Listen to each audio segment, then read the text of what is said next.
everybody. It's great to see all of you. I think today's going to be great. These are always such good training. So I'm Terry Carr, and I'm one of the community builders here at Network in Action, along with Sharon, Simon, and Stephen. So let's see, Angela is a guest, is that right? So how about Nicholas? Is Nicholas a guest or a member? Sorry. I'm a guest for now. Oh, okay. We'll see. Okay. For now, I like the way you said for now. That's awesome. Okay. So Network in Action is a different kind of networking opportunity here in the Denver metro area, relatively new here in Denver as well. And one of the things I think that really sets us apart is we are looking for seasoned, established professionals in established businesses. So not really an entry level organization, if you will, so that all of us that are members can trust that the other members in all of the various NIA chapters are really experienced and top-notch at what they do. So if either one of you are interested in more specifics, we could talk about that offline. And if you have questions, feel free to drop them in the chat. But so to get started, because we want to make sure and stay on time and give Donna as much opportunity as we can to share with us, we thought, especially because we have a couple of visitors, we would start with a couple of just very quick introductions around the group and just name and what you do, if you will. So I'll just go left to right. Sharon? Yep, I'm Sharon and oversee Network in Action with my partner, Simon, along with Terry and Stephen. Simon? Simon Sreed. I own also a coaching company together with Stephen, Denver Business Coach, where we focus on working with business owners who are looking to exit their business in the next 2 to 5 years and help them increase the value and the sellability of their business. Stephen? I would say both things I do have already been spoken about. But Yeah. Stephen Conkey, community builder for NIA and co-owner of Denver Business Coach with Simon. Okay, awesome. Natalie?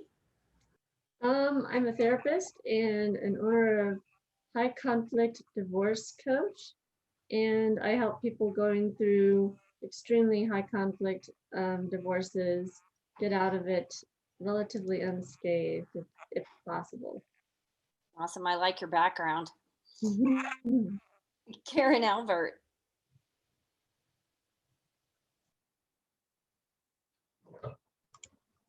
Hi, I'm Karen Liz Albert. I'm the owner and founder of a company called Behind Your Curtain. I'm a social media marketing coach and trainer, and I specialize in helping the real estate agents professionals learning how to strategically use social media so they actually start to get seen and start generating some leads in business. And I'm excited to be here.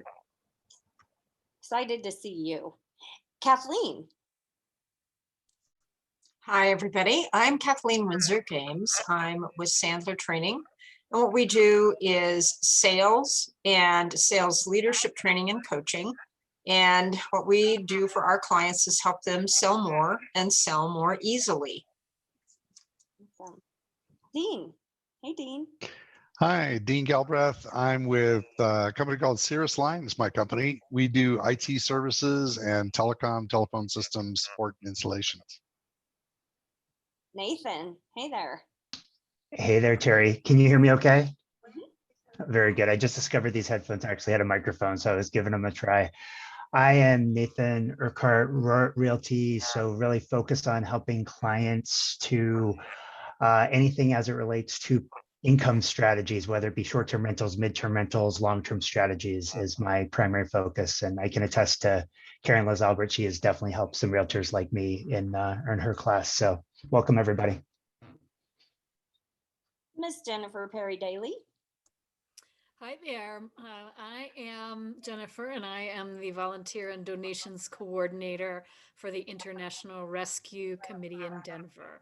I'm the nonprofit member, and we are a refugee resettlement agency in the Denver metro area. We're thrilled to have you. Okay, let's go to our guests. Y'all let us know a little bit about what it is that you do. Nicholas, you want to go first? Sure. I'm Nick. Got introduced to this through Steve, who I played in a basketball league with. He was a good player. I was not, but it got me in shape a little bit. I own a construction company. We do 99.9% roofing, gutters, your standard issue. They're everywhere in Colorado with all the hailstorms that we get.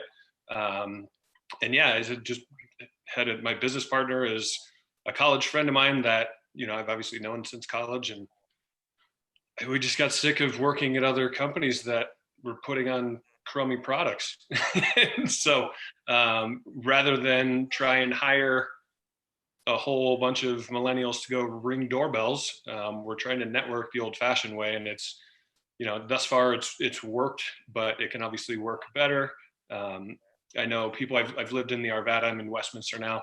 Arvada, Westminster, Lafayette, Boulder. So I've got that area kind of locked down, but when people start calling from Aurora, they don't know who we are. So yeah, just trying to get to know a lot more people.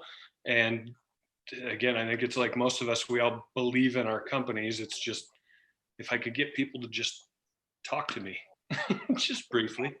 So Okay, well, allow us to help you with that. I hope so, yes. Okay, then. Angela, would you like to let us know who you are and what you do? Hello, can you hear me? Yes. Oh, okay. Hi. So I'm Angela. I guess after the introduction, I guess I don't quite fit into this group completely, but I'm a salon owner in Arizona.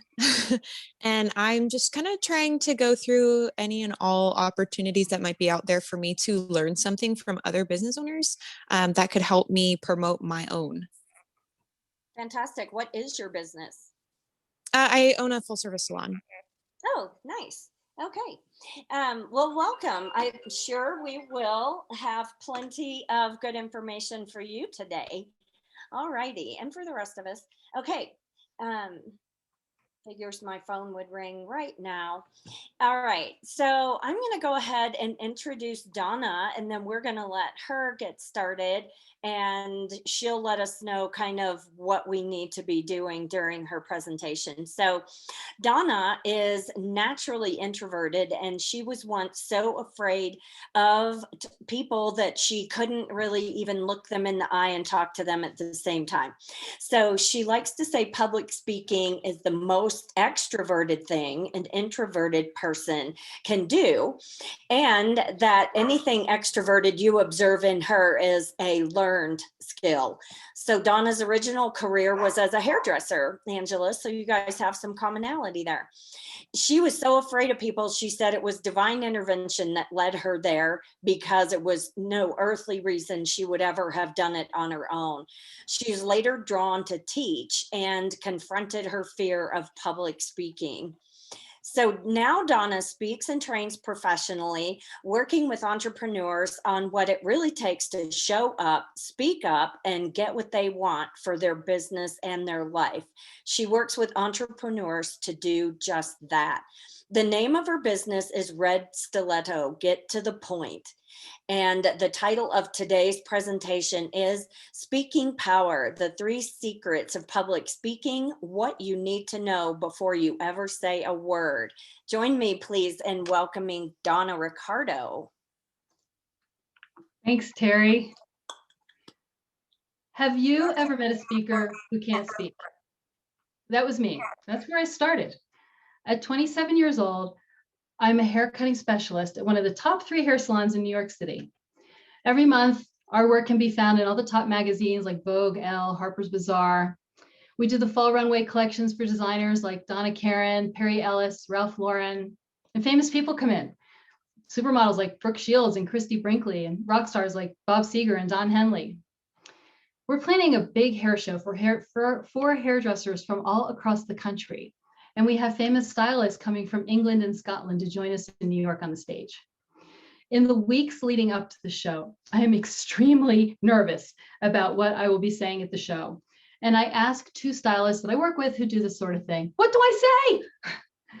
Well, they both tell me the same thing. They say, you just talk about what you're doing while you're doing it. And they make it sound so easy. And I tell myself the right words are going to just fall out of my mouth at the right time. The day of the show is here, and I'm dressed for the occasion. I'm wearing a royal purple silk blouse, skinny black leather pants, black high-heeled boots, and my hair is perfect. I find myself on stage next to the salon owner, Mark. There are several hundred of my peers in the audience, and it's my turn. I am terrified and I panic. I mumble something and just go silent. The people in the front rows start calling out, we can't hear, we can't hear. Mark immediately realizes what's going on. He gently takes the microphone from me and he graciously says, she has a soft voice. I'll speak for her. I am both mortified and grateful. Mortified because our salon is a global trendsetter and I just froze and royally bombed in front of my peers. But I'm grateful because I know I would have done that haircut completely mute and not given the audience what they came for. That never has to happen to you. It is my passion to work with entrepreneurs to show up powerfully, speak up confidently, and get what they want for their business and their lives. Oh, and I have more than one story like this. So clearly public speaking can be learned. For 11 years, I was an active member of Toastmasters, which is known for public speaking clubs. And I've earned the highest award of Distinguished Toastmaster. And I work with my clients to write their signature talks to be seen, heard, and known as experts in their field. I was a trainer in the professional beauty industry for 10 years. I worked with 3 different product manufacturers, and I went salon to salon in the greater New York area, teaching haircutting and product knowledge. For 16 years, I was a trainer in a personal growth company, and I coached and trained thousands of people to fulfill on what matters most to them. And I'm also a trained NLP practitioner. NLP stands for Neuro-Linguistic Programming, which is a fancy way of saying learning the language of your mind and how you talk to yourself, which translates into what comes out of your mouth and how you communicate with others. This helps me work with people to manage their minds and their nerves when they're in front of an audience. And I'm also a current and active member of the National Speakers Association. So you are in the right place today. If you think you don't know how to speak effectively for a group, but think it would help your business to be able to do so, you're in the right place if you've done some public speaking, but maybe you've been winging it, but now you're ready to show up like a pro. You're in the right place if you want to share your expertise and experience, but you're not sure how to organize your thoughts and focus in on what's important. And you're in the right place if you know you have a message to get out to the world, but you're not quite sure where to start. If any of this speaks to you, this is for you. I'm going to give you as much as I can in our time together today, and I promise to show you how you can take it further. And I just ask you hold on to your questions. That way I can just jump right in as I am here and just keep going. Today, you'll see what it takes behind the scenes to be powerful and confident in your speaking, because that's how you want to show up in front of your audience. I'm going to talk about speaking power, the 3 secrets of public speaking, what you need to know before you ever say a word. I'm going to talk about how you show up for yourself, who you are for yourself, how you show up for others as a person, and how you show up in your appearance, your image, the visual. It's important because it's all going to play itself out one way or another when you get in front of an audience. These secrets are the foundation of public speaking. Now, you can get a lot of information about public speaking in lots of different places, but what we're going to talk about today has nothing to do with tips and techniques and has nothing to do with presentation skills. And I just want to let you know that in case you were expecting any of that. When people work more closely with me, we do train on techniques and presentation skills. It's just not the focus of my talk today. What I want to talk with you about today and what I'm inviting you to try on is the first secret is public speaking is an inside job. Who you are for yourself has everything to do with how you show up for your audience. So who are you for yourself? And what does that even mean? Well, we're talking here about your beliefs about yourself, your self-image, and your self-talk. And that starts before you ever get in front of the room because, well, wherever you go, there you are. So have you ever thought about how you show up for yourself? And what does that even mean? And what does it have to do with public speaking? Well, first, let's just define showing up. The dictionary definition of show up is to be conspicuous or clearly visible. Now, being conspicuous or clearly visible for yourself is to be aware of what's going on in your own thoughts and feelings at any given time. Here, we're relating this to public speaking. Limiting beliefs, self-talk, and what you say to yourself about yourself impacts how you are in front of the room. So what do you say to yourself that's keeping you from being a good speaker, from being the best you could be? And why does this matter in public speaking? Well, as an entrepreneur, you are your business and your business is you. So who you are for yourself shows up in the presence of others, like it or not. And I think that we're afraid that people will see who we are. We're not afraid they'll see the parts of us that we like. No, we're afraid people will see the parts that we think are bad or the parts of ourselves that maybe we don't like, the things that we're unacceptable about ourselves. So when I had been in the beauty business for about 10 years, I wanted to be a trainer and give back some of the great training I've gotten to the hairdressers around the community. And I learned of a corporate salon chain, Regis Salons. And they hire trainers from the different salons to go around to other salons to provide in-salon training. Perfect. I have something to share. And here's where I can do it. Moving salons and a clientele, Angela, is no small thing, but I get myself hired at the flagship salon, Saks Fifth Avenue in Manhattan, just down the block from where I've been working. I'm like, this is perfect. I'm confident I have the educational background to do this type of training. Certain things are going to move forward once I'm in the new salon. And then nothing. And I start to doubt myself. I question the manager. Jean, what do I need to do? She says, Donna, you need to get yourself a resume. Well, this was a time before everyone and their cat had a resume, but I figure it out. I get myself a resume. I present it to Jean. She says, I'll make sure Gordon, the VP of education, gets it. And from time to time, Gordon comes in our salon. And I always pester him. Gordon, when can I start training in other salons? Finally, 6 months later, Gordon contacts me. He says, Donna, we're going to send you out on the road to Rhode Island and Boston with the National Art Director, Ian, for 4 days. This is a dream come true. They're going to train me to do exactly what I want to do. Day 1, I show up as confident, excited, and ready to take my training to the next level. We're in a mall salon with 25, 20-something, fairly new female hairdressers. Ian is handsome, charming, and British, complete with the accent. He charms and entertains them all day. I'm charmed and entertained too. It's going well. Day 2, same salon, but the stylists have now brought in some people to practice on, friends and family to practice on. I'm in my element. This is what I've been doing for the past 5 years. And I breeze through the day helping them with their haircuts. This is going very well. And I say to myself, I can do this. That evening, when Ian drops me off at the hotel, he says to me, Donna, you can open tomorrow at the next salon. What? I don't know what that means. I don't know what to do. What happened in my training to do this? I thought this was a training trip. I pretend I understand what to do, and I say, okay. But who I am for myself now is incapable, stupid, and terrified. I have no idea what to do or what is expected of me. I thought I was going to get trained. Back in my hotel room, I babble to myself in the mirror, pretending to practice saying something, saying anything, with clothes, without. I'd heard that could help. Doesn't. And I barely sleep that night. When Ian picks me up in the morning, I'm as white as a sheet. I have nothing to say. We get all the way to the salon when he says, I'll open this morning and you can do a model this afternoon. Whew. Temporary relief. Maybe it will be okay. This means I'll do a demonstration haircut and talk about it while I'm doing it. Does this sound familiar? We have the model. A small, chubby Italian lady with beautiful short white hair that Ian had turned a beigey pink color earlier in the morning. She has no neck. I silently start to cut her hair. I can't think of what to say. I am certain I'm the biggest loser. There are no words coming out of my mouth. There are 10 hairdressers today, and they are older and more experienced than the last group. And they have notebooks in hand, and they are ready to learn. Me? I cut hair silently. One of them finally asks a question. I give them a brief answer. And so it goes for the rest of the haircut. More questions, more brief answers. I'm not talking to them. I'm not connecting with them. I'm not even looking at them. And it's painful for both me and them. Well, Ian had left the salon before I started, but that evening, he never mentions what I've done. And I am certain the stylists have told them.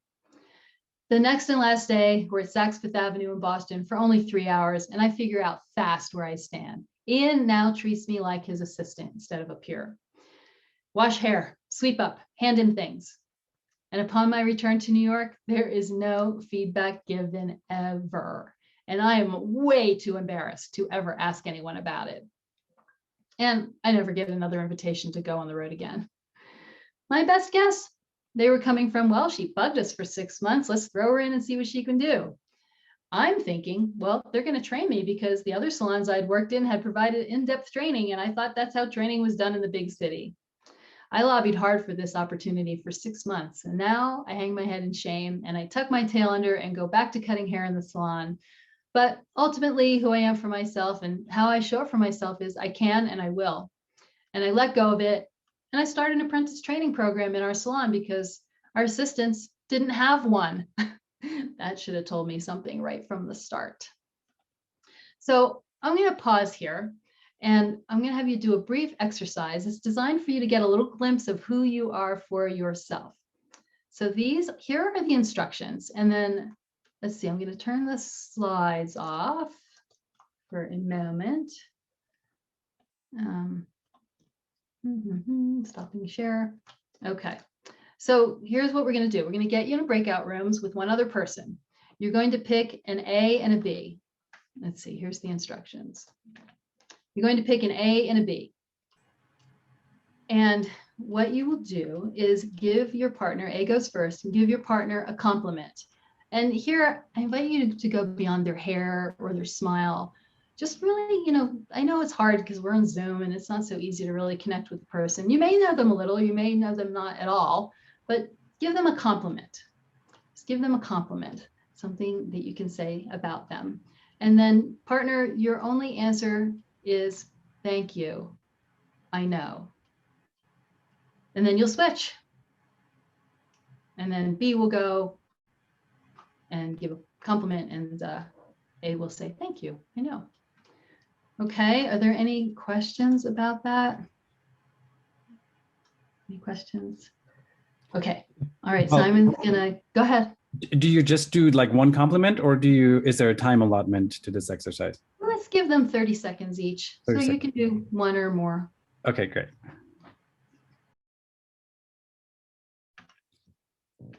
Then I have some more sharing. Oh no, that's later. Still there? Great. Well, thank you, Natalie. I didn't get to give Jennifer any compliments. It was just all about me. Nice. And it's really hard to say, thank you, I know, isn't it? That's what we were saying. Right? It's kind of like, it seems almost a little like arrogant, Yeah. to say that. It's just not comfortable. I can say thank you, but yeah. Exactly. Well, we can thank Terry for sharing that exercise with me to share with you today. Thanks, Terry. So who else? What was that like for you? Well, I was just thinking about, and I don't know if anybody else ever heard this phrase, but to say, I know, sounds like, I was told, don't get above your raisin. You don't want to brag or, so the thank you is easier than saying, I know, because then you got a big head. And everybody knows that's a really bad idea, And right? that, That's apparently not, that was bad. not allowed. I always think the people that are the most concerned about that are the least likely to be like that. Kids don't have a problem saying that, like I'll compliment my daughter and she'll be like, I know. And, she's not being arrogant. She's just being honest, but it always strikes me, that it's natural for her, but it would be so awkward, feels so awkward for me. So interesting. Anybody else like to share? All right, we shall carry on then. Let's see. Okay. There we go. So the point of this is that if someone gave you a compliment, maybe it was hard for you to hear, right? Some of you said that, and then maybe you found yourself agreeing, or maybe you found yourself disagreeing, or wanting to deflect the compliment instead of just accepting it. So being aware of our negative self-talk enables us to really be free and powerful in front of the room, in front of the audience, and fully show up for our audience. And self-awareness is the key here.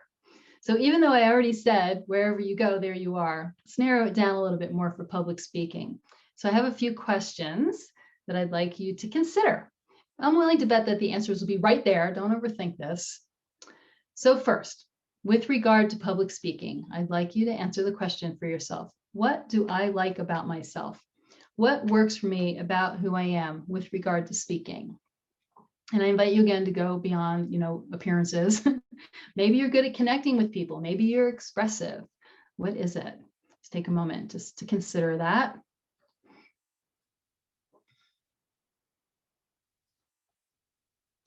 Next, what values about yourself do you hold dear? What values are important to you? Maybe it's being open-minded or honest or authentic. Let's take a moment.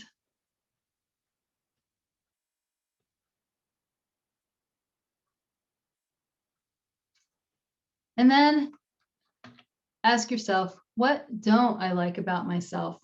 What doesn't work about me with regard to speaking? Maybe you're suspicious or you're nervous or judgmental, whatever it is. There is nothing wrong with you. But if you don't change anything, what's predictable about what you like and don't like about yourself is that nothing will change. But you want confidence and clarity and power in front of your audience, right? So first of all, remember that public speaking is an inside job. And the secret to this secret is to stop fighting yourself and stop trying not to be something you're not.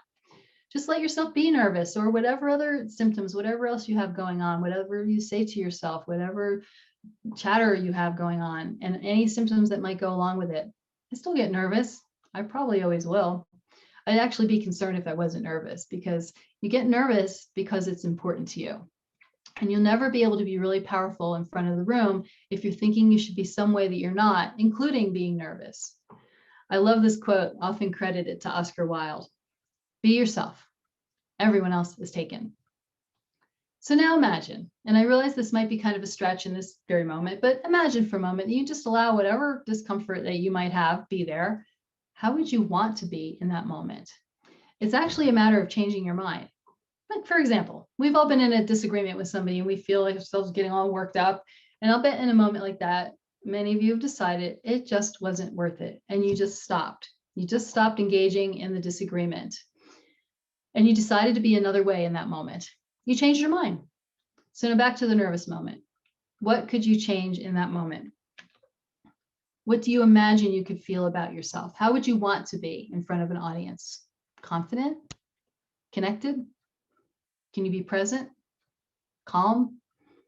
What do you notice? What other way could you be in that moment? Who would like to say?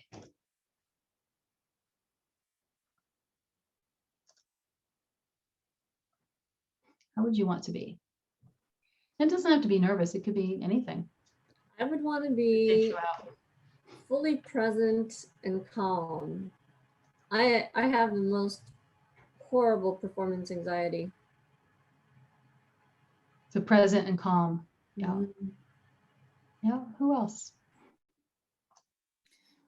The word that's coming to me is just natural, like just myself. Mm-hmm. Yeah.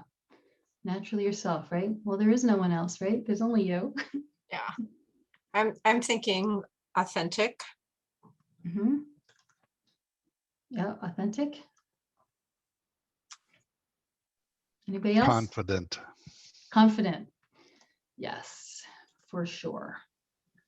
I'm thinking whatever the word would be to describe not freezing, like it right in the middle of a sentence, having your mind go completely blank. I don't know what the word for that would be, but the opposite of it. Yeah. Flowing or fluid. Yeah. Right? That things could just flow to you easily. Yeah. or being present or calm, you know, so that, you know, because you go away in that moment, but then if you were calm, you could come back. Anybody else?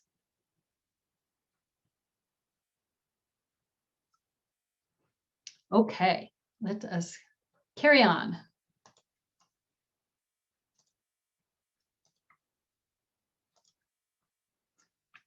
Secret one boils down to being present and in the moment, which you can really only do for yourself. Now, for those of you who were hoping for some tips, here's a couple of things I like to do to help get myself present. One thing I like to do is feel the bottoms of my feet touching the floor. And that helps to ground me. It helps get me out of my head. It helps get me into my body and out of that disempowering conversation I'm likely having with myself. And when I feel connected in my own body, it makes it easier for me to feel connected to the other people. So another thing I like to do is when I'm in person, of course, this works best in person, is just take a deep breath and look somebody in the eye and make eye contact. That thing I was once so terrified of now empowers me. So I recommend looking at somebody who looks friendly or who is smiling at you. The last thing you want to do is glance over at that guy who's just staring at you with a puss face and you find yourself in a downward spiral. Maybe his breakfast burrito didn't agree with him, or maybe that woman who's falling asleep or seems to be falling asleep in front of your face. Maybe she was up half the night with a sick kid, but she came to hear you speak. So where being present starts is with noticing how you already are in the moment. And it's only then that you can make a new choice in that moment. So remember, public speaking is an inside job. We'll move on to the second secret now. The second secret is all we really have is each other. So consider that you are public speaking all the time. And guess what? That means you have to be great with people all the time because people talk to each other.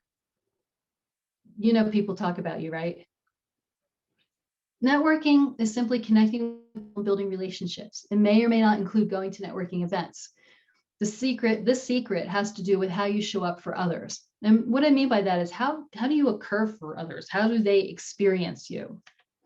Well, listening is communication. And that's what's at the heart of great relationships. Listening affects your relationship, which may seem disconnected, but hopefully by the time we get done with this secret, it'll be clear. It affects your ability to be an effective public speaker. So in a moment, we're going to do another exercise, an interactive exercise for you to really see how you can connect with somebody. So to get you in the mode of listening, ask yourself, do people listen to you? Would they say that you're a good listener? Are you generous and compassionate in your listening? Or are you just listening long enough until you can speak? So we're going to take this next little bit to do a listening exercise. So we're going to get you in groups again. Let's see. I think I need to stop sharing and explain to see if you have any questions. So we're going to get you in the group in pairs again. And what you're going to do, pick an A and a B. B goes first this time.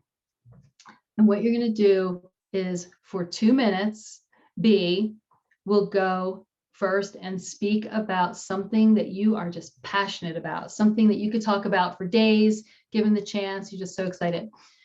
And A, your job is to not listen, actively not listen. So there are 2 rules for this. You can't leave your seat and you can't go out of the screen. So it's like, okay, I'm not listening. No, you have to be a little more creative and figure out, ways to show that you're not listening. Okay, is that part clear? So far, so good? Okay, then you're going to switch. So we're going to leave you with the same partner for this whole thing, okay? Then you're going to switch partners. I'm sorry, you're not going to switch. You're not going to switch. B, you're going to share again. You can share the same thing or something different, something you're really excited about, something you're really passionate about. And this time, A, you're going to listen like every word is gold dripping out of their mouth. Like this is the best thing that you have heard all year. Okay, is that clear? So you're going to share passionately about this one or different topic, but share passionately 2 times. The first time your partner is not going to listen, and the second time they are going to listen. Okay, any questions about that? And then you're going to switch. So each of you will get to do the exercise, both halves of the exercise. Okay. All right, Simon, I think we're ready for breakout rooms. So, What was that like? What was that like for you when you were the speaker and you were not being listened to? Awkward. It was weird. Yeah, it was actually really hard to speak. It's hard to It maintain. throws you off. Yeah. Yeah, it's hard to maintain your thought process and Yeah. yeah. Yeah, it's really It's very disruptive, distracting. and it makes it a halting kind of process. And I actually found it was harder to not listen. Mhm. That was weird, trying not, because what she was saying was so interesting. I kept catching myself turning towards her and go, oh, whoops, no, I can't listen here. Right. Yeah. She started staring at her pencil. It was Right? hysterical. Like anything.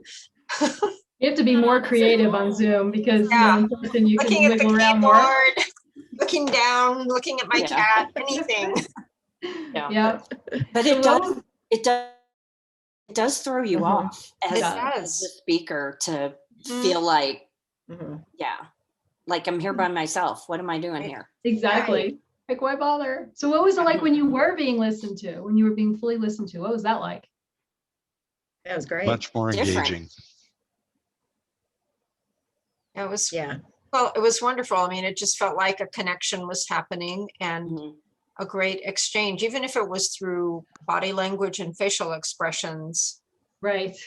even if it was just small, sounds of acknowledgement and not questions or anything like that, it was still tremendously engaging. Yep. Yep. I Whole think different experience, right? validating is a good word. What's that? I think validating was a good word. Validating, being paid attention to, right? Being listened. Mhm. Yeah. Yeah. And I don't know if I was the only one, but I noticed like I had like physical symptoms that were drastically different between the two, like not being listened to. I mean, I have a 10-year-old little boy, so I'm kind of used to not being listened to. Like when it's a stranger, there's the anxiety, the hand sweating, the nervousness. I was fidgeting and my voice was shaking, and then being listened to, I was like, oh, okay, this is Interesting. easier. Yeah. Great. Well, who sees something new they can bring to their relationships now in the world of listening? I mean, it shows how really disrespectful not listening is. I mean, I had like this moment where I could like self-sustain with my excitement. I was like really excited. Then I could roll off the excitement, and then I started really stalling in terms of like the engagement. And I was like, wow, if that's what my behavior does to another person, like that's pretty crass. And disrespectful, uncaring, all of that. But to really viscerally actually feel it myself is impactful. So Right. Well, I picked up my phone and started texting because I was having such trouble not listening. And then as soon as it was time to switch, I was like, oh my God, that was so disrespectful of me. So interesting, right? Yeah, right. And this whole secret number 2, all we really have is each other, presumes that we care about people, right? It presumes that. All right, so let's carry on. I'm going to tell you a little secret about listening. The secret is if the other person is doing most of the talking and you are doing most of the listening, they are going to think you are a great conversationalist, right? So let me ask you this. When you're listening, are you genuinely interested in what the other person has to say? Because people know when we're not listening, right? And if you don't listen, they won't respect you. They won't think you're credible. They won't promote you. They won't refer you to speak or refer you for anything else for that matter. And if you want to be invited to speak, you have to be great with people. I was invited to be a sponsor for a small event.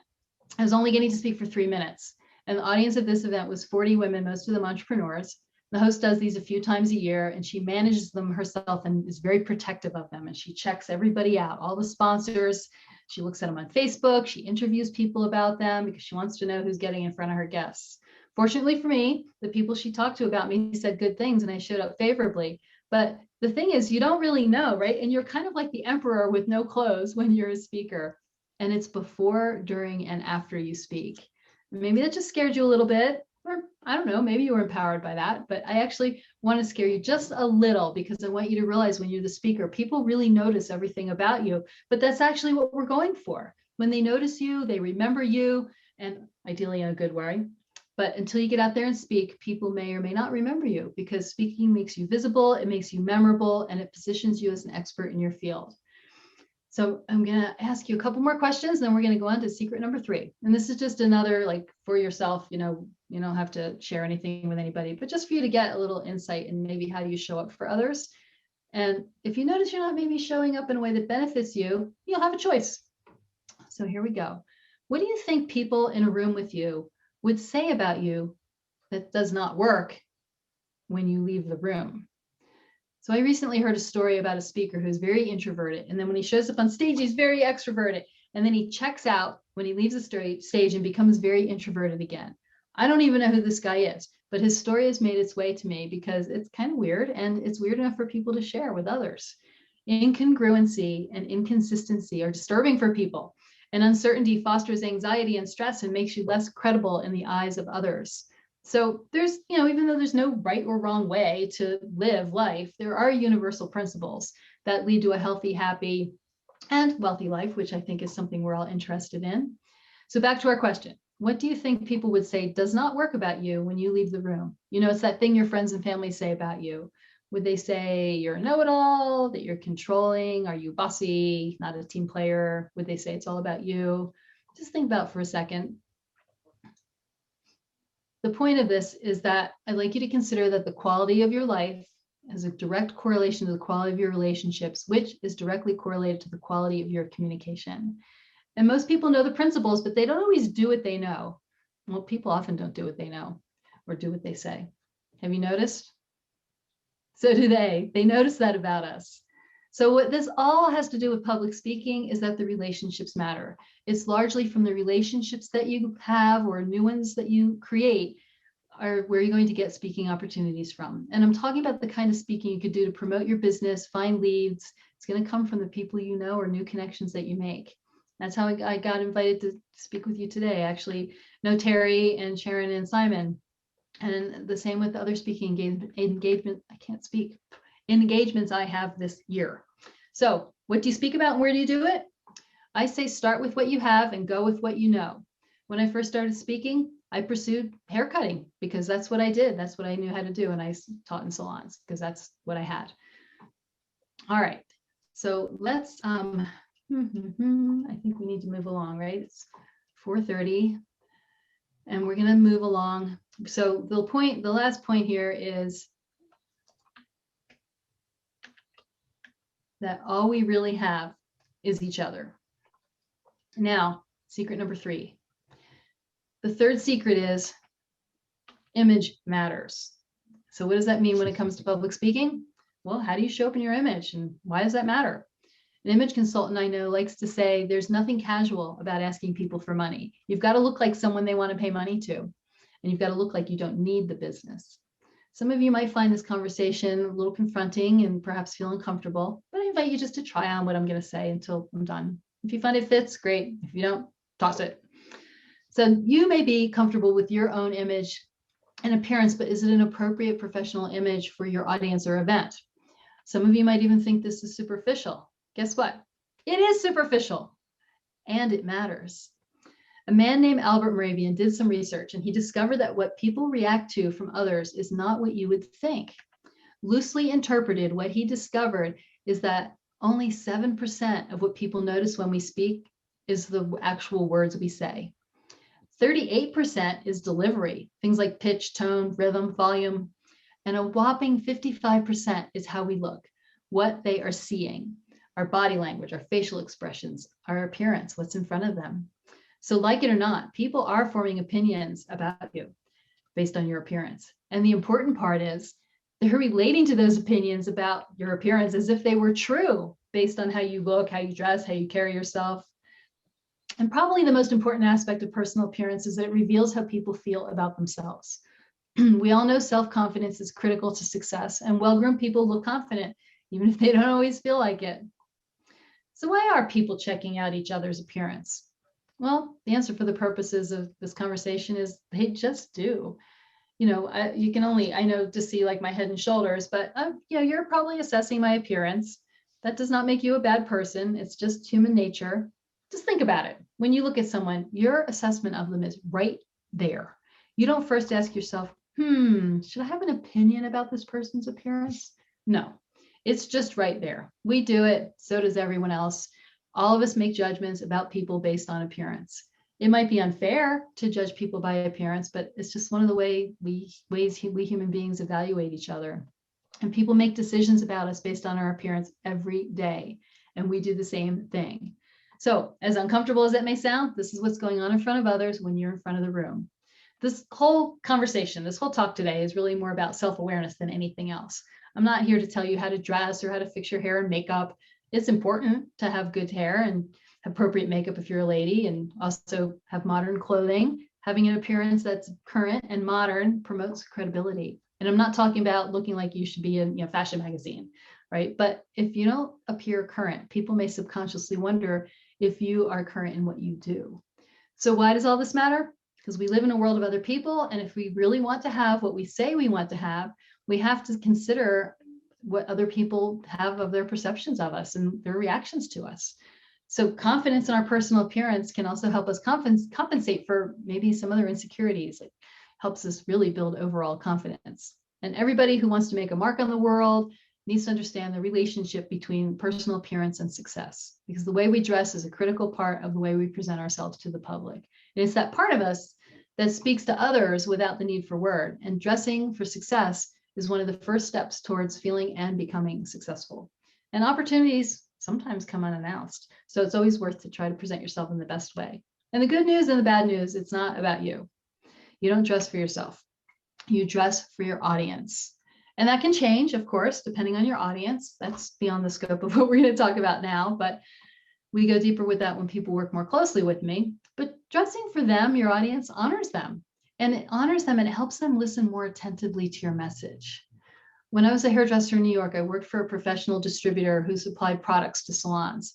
And Les, the owner, he looked kind of like a youngish Kenny Rogers. He was this portly, well-dressed businessman in his mid-40s. He had well-groomed salt and pepper hair, a short beard. He looked great, but he had never stood behind a chair in a salon.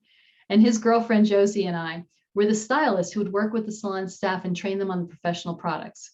But Les would start out the day all buttoned up in his suit because he wanted to talk to the young stylists about professionalism.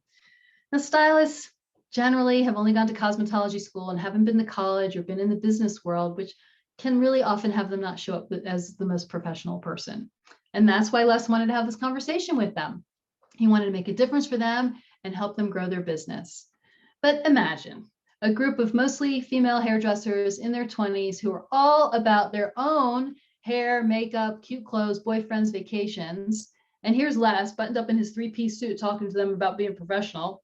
He's a great guy, but they couldn't hear a word he was saying. They couldn't get past his appearance, his businessman behavior, his suit. He was just another talking head telling them how they should be, how they were supposed to be, blah, blah, blah, blah, blah. And Josie and I always had to do some triage to restore our own credibility after he left so they could listen to us for the whole rest of the day. But here's the kicker. If you really want what you say you want, you have to adapt to the world and not expect the world to adapt to you. So my husband, he tells a story about going to a presentation about real estate investing. The young man presenting was talking about earning $10,000 a week with the program he was promoting and inviting people to sign up for a $20,000 program. Forrest, my husband, couldn't get past his appearance. According to him, the guy was wearing what appeared to be a cheap $100 polyester off-the-rack suit. And his words about the kind of money it was possible to make were not congruent with his appearance. And Forrest's reaction was that he didn't take that presenter, he didn't take that guy seriously. There was just no credibility there. The guy had not earned the right to talk about making that kind of money based on his appearance. Needless to say, Forrest didn't buy anything. But I always wonder what would have happened if the young man had been dressed like one of these fellows. All right, consider everything starts with your posture. right? I'm sure you've looked at your own reflection in a mirror, checked yourself out in the store window, walking down the street. Were you satisfied with what you saw? You're in front of a room, you want to stand up straight, even on Zoom, right? Sit up straight, chin up, shoulders back. You're in charge and you want to stand there as if you are, even if you don't feel like it, because none of this is about how you feel. It's about how you show up, which is outside of us and in the experience of others. Because the truth is, if you're in front of others, you are in charge. That's how people relate to you. So why does all this matter?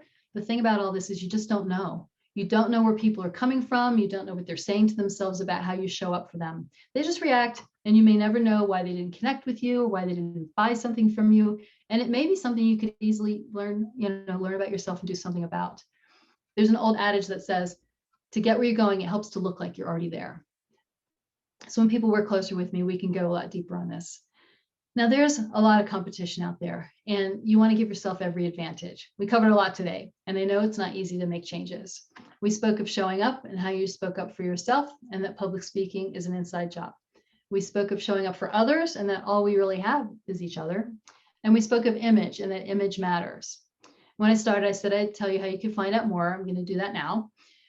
I have a passion for helping entrepreneurs and working with entrepreneurs and empowering them. I'm one. I've spent a lot of time around entrepreneurs over the last several years, and I've seen a lot of them struggle and suffer unnecessarily when they go to speak publicly, either, well, it's networking or giving a talk to promote their business.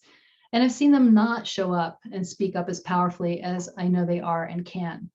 And I'd like to honor you for taking action and being here today. And I decided to create a unique offering just for you.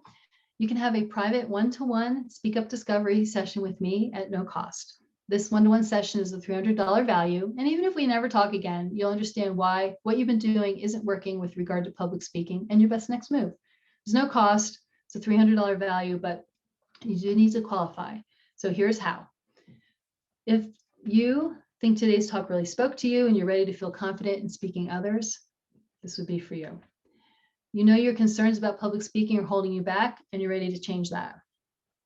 If you're tired of avoiding opportunities that will benefit you because of your concerns or fear. If you have a specific income goal for the next year and you're serious about reaching it. If you believe that public speaking and being more visible is a key to your future success. If you have an investing in yourself mindset and see that you have a skill gap, you invest the time, energy, or money to get help you need. And that you honor this gift if you take me up on it, and if you qualify, commit to following through by scheduling and showing up for the appointment. The session will be with me on the phone. And I know this may not be a concern for you, but sometimes people worry I will try to tell them something, but that's not my style. That's not what it's about. Of course, if you want to learn what it would look like to work with me, we can discuss that. But my main objective is to have you walk away understanding why what you've been doing isn't working with regard to speaking, be clear about your next best move. So you can use my calendar link, which we're going to have posted in the chat here in a moment, to schedule your Speak Up Discovery session. And then I also have another gift for you. It's 7 insider secrets to empower your public speaking. And this QR code actually really works, surprisingly. I'm not a tech person, so that I made that is pretty amazing. So 7 insider secrets to empower your public speaking. We'll post that in the chat as well. So thank you. Thank you for coming today. And remember, your work is important and that people need you. Make sure you get the support you need. I really enjoyed being with you today, and thank you for having me here. Donna, thank you so much. That was fun and eye-opening too, in a lot of ways. So one thing, like, I'm not a public speaker. I don't do public speaking. I don't go do talks for groups and things like that. But every time we go to one of our networking meetings, or every time we meet somebody new and they ask, what do you do? Some of these things can be really helpful in helping us talk about our own businesses and what we're looking for and where to look for it and how to find it. So thank you. Welcome. Thank you. Thank you, Donna. This was great. We all got to feel uncomfortable, and our awareness got heightened, which you said was one of your main goals. So thank you. It was great. Good. Glad you enjoyed it. Does anybody have any questions?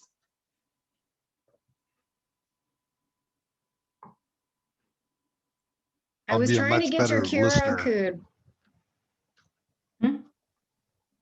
Go ahead, Karen. Sorry, I was trying to get the QR code, but you took it away too fast. Is there someplace Oh. else I can go to get it? You can click on the link, but I can, here, let me just share it again. Oh, I could click on the link too. There it is. Okay, cool. Hold on. Got it. Thank you.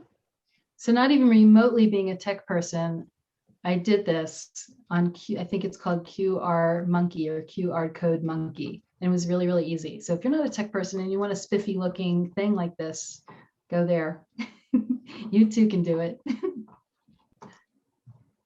Thanks, Donna. That was great. It was very informative. And then the link for the Good, other good. thing, the one-on-one session. Sorry?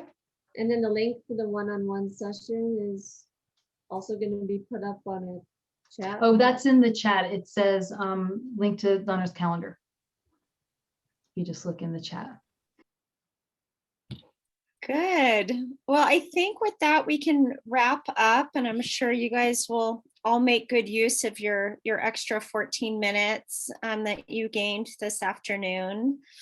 Thank you everyone so much for coming, and thank you, Donna. It was terrific.